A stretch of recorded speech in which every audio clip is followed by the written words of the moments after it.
You're watching Channel 63 WMBC TV, Newton, New Jersey.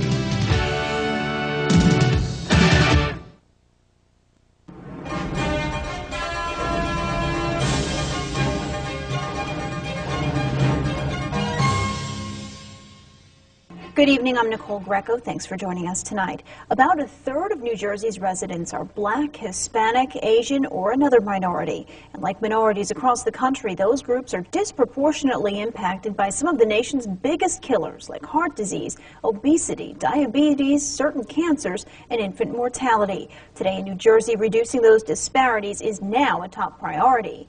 Matt Fitzpatrick has more on how a new detailed strategy by the State Department of Health and Senior Services is going to help healthcare providers in their effort to bring healthcare to the state underserved.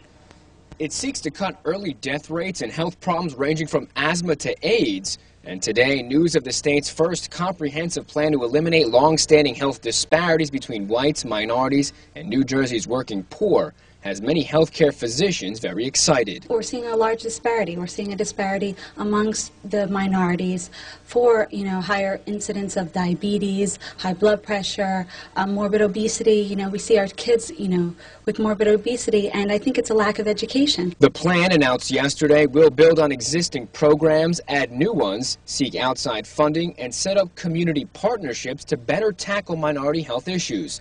Linda Mazzella is the Community Outreach Coordinator at Raritan Bay Medical Center. Well, I'm the link with the professional and clinical staff, and so I try to look at avenues where people are usually shopping, going to the bookstore, at Babies R Us, or in the mall, and because people are busy today. It's not like everybody wakes up, let's see, what am I going to do today? Oh, let me take my blood pressure. So we try to bring events where there is the community, like piggyback them on top of things. So we'll go out and actually be taking blood pressures, and if we see elevations, we'll offer education to them. We offer pamphlets in both English and Spanish. Now, among the things that could come about from this is a partnership with the New Jersey Hospital Association that would help the near 900,000 Garden State residents who speak little or no English by training bilingual hospital staff to serve as interpreters.